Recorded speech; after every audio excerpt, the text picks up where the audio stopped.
ሰዎች ነፋስ እንደመከተል ነው ህይወታቸው በፊደላ ውስጥም ያለሽ ናት እንደምናቀው 32 ነው አቀመሩ ለካ ልብ ራሱን ችሎ የውቀት ሴንተር መሆኑን የደረሱበት አሁን ነው ሶስቱ ምንም አልሰሙም ሁለቱ ግን ልዩ ድምጽ ይሰማሉ አንገት አለው ገጸ ልቡና ወሳኝ ነው አሁን የሰው ፊት ምን ያስተናግዳል ሊሳም ይችላል በጥፊም ሊመታ ይችላል ምራቅም ሊተፋበት ይችላል ጥሩም ነገር ያስተናግዳል መጥፎም ነገር ያስተናግዳል ይሄ ገጸ ልቡና ክፉ መንፈስ የክፋት ምራቁን ጥቅል ይልበት ይችላል ወገብ አለው እጅ አለው እስካሁን ተጠቅመንበታል አላውቅም ጉልበትም አለው እግርም አለው ጫንቃም አለው ምስጢር መሸከም ይችላል ይሄንን ገንዘብ ሲያደርግ ምን መሆን ይጀምራል ሰቂለ ልብ ላይ ይደርሳል ጸሎት ራሱ ሶስት አይነት ነው ህግ አለው እግዚአብሔር ንጹህ ነው ንጹህ ነገር ላቅርብለት ብሎ ነው ማን ያስተማረው ነው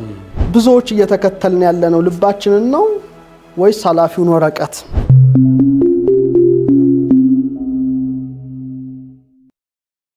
ልብ የተዋቀረበት ሁለት ፊደል ነው ለና በ ነው ሁለቱንም በደንብ አድርገን እናስተውላቸው ለ በፊደላ ውስጥም ያለሽ ናት እንደምናቀው አንስን ጽፍ አለ ከላይ ያለውን ይሄንን ቋሚውንና አግዳሚውን ቆርጠን ስናወጣው ላይ ይሰጣል ኤል የሚለውን አና ላይ ይሰጠናል አምላክ የሚለውን ስም ይሰጠናል ማለት ነው ልዑልን ይጠቁመናል ማለት ነው ስለዚህ ልብ የሚለው ልዩ ቃል ልብ ወሳኝ ነው ልብ የሚለውን ቃል የተዋቀሩበት ሁለት ፊደላት ናቸው ለናበ ቀመራቸው 32 አግኝተናል ቅርጻቸውን እስቲ ጂኦሜትሪያቸውን እንፈትሸው ጂኦሜትሪውን ስንፈትሽ ለቅርጽ አካሉ እንደምናየው ሁለት እንደዚህ ሆኖ እንደ ቀኝና ግራ ሆኖ አንዱ ግን ቀና ብሎ ወጥቷል ጫፍ ወጥቷል ማለት ነው ይሄ ልዕልናን ያመለክታል ማለት ነው ከፍታን ያመለክታል ለዚህ ነው ላሜድ ቢል ልዑል እግዚአብሔር መተርጉማኑ ላሜድ ማለት እግዚአብሔር ከፍ ያለ ነው ስለዚህ ልዕልናን የሚያመለክት ነው የለቃለ ራሱ ከፍ ብሎ ይወጣ በን ደግሞ ስንመለከት ማደሪያ ቤት ነው አልፋ ቤት ነው አይደለም ምንለው ቤት እኮ ማለት ቅርጿ ራሱ ማደሪያ ነው ለከፍ ያለ ነው በደግሞ ቤት ነው ስለዚህ ከፍ ያለው የልዑሉ ቤት መሆኑን እናውቃለን ይሄ ቦታ በተለየ መልኩ የልዑል ማደሪያ የልዑል ቤቱ ነው ማለት ነው ስለዚህ ነው ሰው በቃ ልቡን አነጻ ማለት ልዑል እግዚአብሔርን አየ ማለት ነው በቀመሩ 32 አይተነዋል በቅርጸ ፊደሉ አይተነዋል ስለዚህ በተለየ መልኩ ይሄ አካል የልዑል ማደሪያ በመሆኑ ልዑልን የሚያይበት የራሱ የሆነ ሐዋስ አለው ህግ አለው ለዚህ ነው ህገ ልቡና የሚባለው ከሌላው ህግ የተለየ ራሱን ችሎ ያለው ህግ ያለው የሚመራበት ህግ ያለው ነው ለምሳሌ ሚታዩ ሚጨበጡ ሚዳሰሱ ሐዋሳት አፋ አሉ ምናያቸው ኦኬ አሉ እነዚህ ምን ናቸው ይሄ ግን ራሱን ችሎ ሐዋስ አለው 32 ነው አቀመሩ ወጥቷል ስለወጣ ራስ አለው ራሱን ችሎ ረቂቅ ነው ግን ርዕሰ ልቡና ነው ራስ አለው ማለት ነው አሁን ለዚህ ነው ፈረንጆቹ ድሮ ብዙ ጊዜ ለብሬን ነበር ዕውቀት ነው የሚሰጡት ብሬን አንጎል ይሉ ነበር አሁን ግን በጣም ሪሰንትሊ ለካ ልብ ራሱን ችሎ የውቀት ሴንተር መሆኑን የደረሱበት አሁን ነው ስለዚህ ነው እኮ ሰው ቁልፉ እዚህ ጋር ተቀምጦለት ብሬኑ ላይ ይታገላል ለመፍታት ግን ሴንተር ኦፍ ኢንተለጀንሳችን ሆድቃችን ልባችንና ብሬናችን ነው ስለዚህ ወደ ልብ ስንመጣ ርዕሰ ልቡና የሚባል ነገር አለ ራስ አለው ማለት ነው ራስ አለው ይመረምራል ያውቃል ይረዳል እንግዲህ የሚተከልበትም ነገር አለ ማለት ነው እሱን እንለፈው ሌላ ራሱን ችሎ ጆሮ አለው እዝነ ልቡና ይባላል ይሄ መስኮት ነው እንደምናየው ቅርጹ በር እኮ ነው ደጃፍ ነው ልክ በዚህ ውስጥ የሚገቡ ነገሮች አሉ ዜማ ሊገባ ይችላል ድምጽ ሊገባ ይችላል የሚገባው ቃል የሚገባው ድምጽ አንጎል ተረሽቶት ራሱ ግብረ መልስ ይሰጥበታል። ስለዚህ ምን ሰማው መስኮት ነው። በተመሳሳይ መልኩ ይሄኛው ያለው ጆሮ ግን ይለያል ከዚህ ጆሮ። ይሄኛው የሚሰማው አፋዊ ድምጽ ነው። ለምሳሌ የመኪና ክላክስ ሊሆን ይችላል፣ እኛ የምናወራው ሊሆን ይችላል፣ ዜማ ሊሆን ይችላል፣ ወዘተርፈ ጩኸት ሊሆን ይችላል፣ ይሰማል። ይሄኛው ግን ሊሰማ የሚችለው ረቂቅ ድምጽ ነው። ለምሳሌ ቅዱስ ያሬድን አፄ ገብረ መስቀል እኮ አጠገቡ አለ፣ አልሰማም። ያሬድ ግን ዋይ ዜማ ዘሰማይኩ በሰማይ መላእክት ቅዱሳን መላእክት ሲያመሰግኑት የምሰማው ዜማ ምን ያህል በምኑ ሰማው ነው? በእዝነ ልቡ ነው የሰማው ማለት ነው። ይሄ በጣም ሊሰመርበት ይገባል። ረቂቅ ድምጽ መስማት ይችላል። ይሄ መስራት ከቻለ ነው። ለምሳሌ አንድ ቦታ ጠቅሻለሁ ይመስለኛል። 5 ሰዎች ወደ አንድ ገዳም ሄዱ እንበል፣ የሆነ ቦታ 3ቱ ምንም አልሰሙም፣ 2ቱ ግን ልዩ ድምጽ ይሰማሉ እንበል፣ የምስጋና ድምጽ። ተመሳሳይ ጆሮ አላቸው፣ እንዴት አልሰሙም ነው?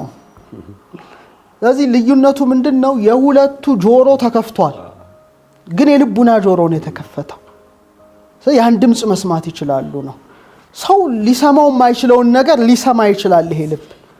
ለዚህ እንደውም ቅዱስ መጽሐፍ ሳነብ ቅዱስ ጳውሎስ ሰው ሊሰማው የሚችለውን ነገር ሰምቶ እንደመጣ ይናገራል። 3ቱን ሰማያት ጎብኝቶ ይሄ እዝነ ስጋ ይሄ የጆሮ እንትን መስማት የማይችለውን ድምጽ ይሰማል።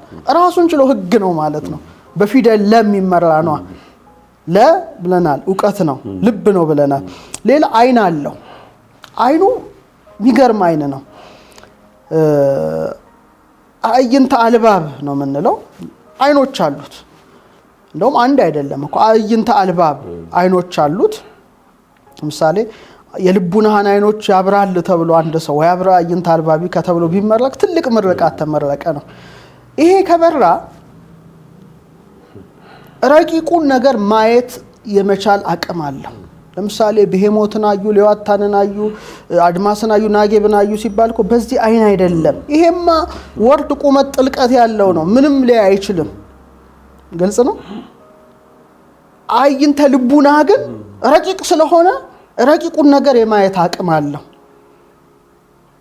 ግን ለምሳሌ ፀሐይ እንበል፣ ፀሐይ ትወጣለች። አዎ ሙቀት አላት፣ ብርሃን አላት። ግን ሙቀት ስላላት ብርሃን ስላላት ይሄኛው አይን ማየት ዝም ብሎ አፍጥጦ ይችላል? አይችልም። አይኑ ሊጠፋ ይችላል። ስለዚህ እችን ፀሐይ እንኳን ግዙፏን ማየት አይችልም፣ ውሱን ነው ማለት ነው። ይሄኛው ግን ትንሽ ረቀቀ ነው እና ራሱን ችሎ አይን ሆኖ ረቂቁን መላእክትን አዩ ሰዎች ቢባል፣ ሰማያትን ተመለከቱ ቢባል፣ ነፍስን አዩ ቢባል ይሄኛው አይን ስለበራ ነው። ሌላው አንገት አለው፣ ክሳደ ልቡና ይባላል ይሄኛው አንገት። ይሄ እንግዲህ የኢትዮጵያውን ሳይንስ ነው እየተናገርኩ ያለው። ክሳደ ልቡና ዝቅ ማለት ይችላል። ሰው አንገቱ ዘንበል ማድረግ እንደሚችል ማለት ነው። እንዲህ ይላል ለአምላኩ የልቡና አንገት ሊያዘነብል ይችላል። የግዴታ ይሄኛው አንገት ላይ ሆን ይችላል። ደረጃችን ይለያያል ማለት ነው። አንዴ እኔ አሁን እንዲህ ላለው አንገቴን ዝቅ አደርጋለሁ፣ ጎንበስ ላለው ለአምላኬ ያለኝ አቅም ይሄ ነው። ሌሎቹ ግን አይፈልጉም። የልቡና ደረጃ ላይ ስለደረሱ ክሳደ ልቡናቸው ዘንበል ማለት ይችላል። ራሱን ችሎ ፊት ይቀጸለታል፣ ገጸ ልቡና ይባላል። ገጸ ልቡና ወሳኝ ነው። አሁን የሰው ፊት ምን ያስተናግዳል? ሊሳም ይችላል፣ በጥፊም ሊመታ ይችላል፣ ምራቅም ሊተፋበት ይችላል።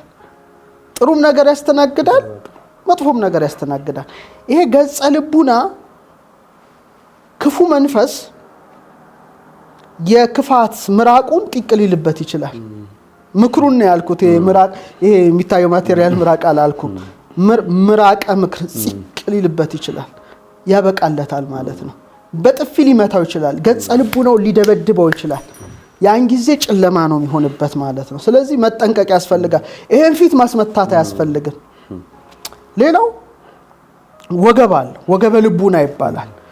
አንዲት ሴት ወገቧን በመቀነት ትታጠቃለች፣ ወንድም በቀበቶ ይታጠቃል አይደለ? እንዲያጸነዋል ማለት ነው ሱሪው ወይም እንዳይወልቅ። ይሄም ወገበ ልቡና በእምነት ዝናር ሊታጠቅ ይችላል ማለት ነው። ያን ጊዜ ሰው ምንም እሳት ቢመጣ ስለት ቢመጣ ምን ቢመጣ ምንም የማይመስለው ምንድነው ወገበ ልቡና ኦልሬዲ ጠንክሯል፣ በንጽህና ዝናር ታጥቋል ማለት ነው። ሌላው ትልቁ ይሄኛው አካል የሚለየው አሁንም ወደ ልብ ቀመር ስለሄድን እጅ አለው። አእዳው ልቡና ይባላል። ይዘረጋ ይችላል።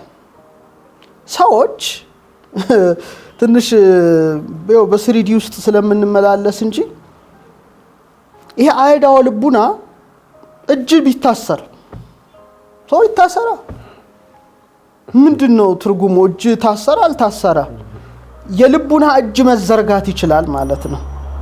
ለምሳሌ ለእማይ ትክል ሰፊሃዴ ከስፎ ለልቡና ይላል። ይሄኛው እጅ መዘርጋት ባይችል የልብህን እጅ ይሄ ልብ እጅ ደግሞ ወደ ላይ ዳርቻውን አምላክ ነው የሚያውቀው። በደንብ ልዘረጋው ትችላለህ።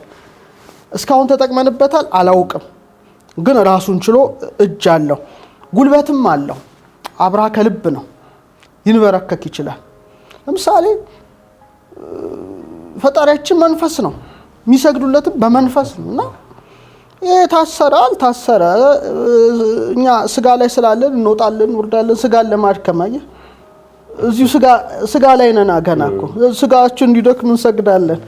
አሁን ስጋውን ኦልሬዲ መቆጣጠር የቻለ ሰው አብራ ከልቡናው ይሰግዳል። የግዴታ የስጋው አይደለም፣ ምንም ትርጉም ያጣል እዚህ ደረጃ ላይ ሲደርስ። እግርም አለው፣ ልብ አይደል? አሁንም መገስገስ ይችላል፣ መብረር ይችላል፣ መክነፍ ይችላል፣ የትም ደርሶ ሊመጣ ይችላል። እግረ ልቡና እግረ ልብ ይሄዳል። ሌላው መትከፈ ልብ አለው፣ ጫንቃም አለው፣ ምስጢር መሸከም ይችላል። ይሄ ኩንታል ጤፍ ሊሸከም ይችላል ጎንበስ ብሎ፣ ያ ግን ከፍተኛ ምስጢር መሸከም ይችላል። ምክንያቱም ቀመሩ ራሱ 32 ነው፣ 22ኛው ፍጥረት ነው፣ 10 ሕዋሳት አለ። ስለዚህ መሸከም አቅምም አቢሊቲ ያለው ማለት ነው። ይሄ መትከፈ ልብ የሚባለው ራሱን ችሎ የልብ አካል ነው። ሌላው ይሄንን ገንዘብ ሲያደርግ ምን መሆን ይጀምራል? ሰቂለ ልብ ላይ ይደርሳል። ልቡናው መሰቀል ይችላል ማለት ነው። ሰቂለ ልቡና ይባላል። ንቃተ ህሊና ሰቂለ ልቡና ይሉታል። ልቡናው ይሰቀላል ማለት ነው። ልቡናው ይሰቀላል ስል በቃ የተመስጦ ዓለም ውስጥ ይገባል ማለት ነው። ሰቂለ ልቡና ይባላል። ልቡናው ይነቃል። በቃ ነፍሴን አነቀዋት ይላል ዳዊትና ያዕቆብ ዘስሩግ የሚባል አንድ ሊቅ ምን ይላል? ዋንቁ ልበክሙ ይላል። ልባችሁን አንቁ፣ አልዕሉ አልባቢክሙ፣ ልቡናችሁን ወደ ላይ አድርጉ። ከፍታ ላሜድ ቢል ከፍታ ነው፣ ልዕልናን ይገልጻል ማለት ነው። ከዛ በኋላ ምን ይሆናል ማለት ነው? ለሁሉ ነገር ሚዛን ይሆናል ማለት ነው። ጸሎት ራሱ 3 አይነት ነው። ጸሎተ ስጋ እኔ እናንተ ምን ጸልይ ይሆናል በከንፈራችን ያው በቃ አካባቢን ሁሉ እየጮኸ የሚሰማ ነው። ጸሎተ ነፍስ መጮህ አይገባህም። እዚህ ደረጃ ላይ ስትደርስ የመጮህን ይሄ ነው ውስጡ ነው የሚጸልየው። ጸሎተ ልቡና ላይ ስትደርስ ግን ንጹህ ልቡና ላይ ሲገባ የደረሰበት ብቻ ነው የሚያውቀው። ቃል ሊገልጸው አይችልም። አሁን ሰውየው የደረሰበት አይነት ነው፣ ደርሶበት አክሰስ አድርጎት ይሄው አይነት ነው ብለው ሊቃውንት ያስቀመጡ። ስለዚህ መዳለው አልባብ ይባላል። ሚዛን ነው፣ ሁሉም ነገር መዝኖ ያስቀምጣል። መጨረሻ ላይ ህግ አለው። ላሜድ ነው፣ ለፊደል ነው። ህግ ስላለው ህጉ ደግሞ በምን ተገልጿል? በጽጌረዳ አበባ ተገልጧል። መጨረሻ ደረጃው እዚህ ላይ ይገባል ማለት ነው። ሰዎች ወረቀት፣ ብራና፣ መምህር የሚባል ነገር የሚያስፈልጋቸው አልነበሩም ሲጀመር። ውድቀት ያመጣው ነው ይሄ ሁሉ ዕውቀቱን ለማገዝ እንጂ ይሄ አይነት ህግ አልነበረም። ቅድም ያልኩ በልቡና ጽላት ያልኩ ማለት ነው። ህገ ልቡና ሊቃውንቱ ምን ይሉታል? እዚህ ደረጃ ላይ የደረሰ ሰው ጽጌረዳን ይመስላል ነው የኢትዮጵያው ሳይንስ። ጽጌረዳ እንቡጥ ይዟት ወይም አይጹቆ የቅርንጫፎቹን ሸፍኗት እያለች አታቃትም። ምንድን እንደዚህ ናት፣ እንቡጥ ናት። ውስጧ አበባ አይኖር የምታውቀው ነገር የለም። ግን ነው ማለት ልክ እንቡጦቹ እንዲህ ሲገፈፉ ላጥ ሲሉ ምታምር ጽጌረዳ አበባ ከውስጧ ትወጣለች። እሾህ ምንም አይገድባትም። እንዴት እንደምታምር አስበው ለአይን። መዓዛዋ እንዴት እንደሚያስደስት አስበው። ይሄም የልቡና ህግ በዛ ደረጃ ነው። ተቀብሯል፣ ግን መፈልቀቅ በጀመረ ቁጥር ዕውቀት ከውስጡ ይወጣል ማለት ነው። ዕውቀት ከውስጡ ይወጣል። ይሄ እንግዲህ ሰው ምን ያህል 22ኛ ፍጥረት የተፈጠረው ሰው ነው ይሄን ማድረግ የሚችለው።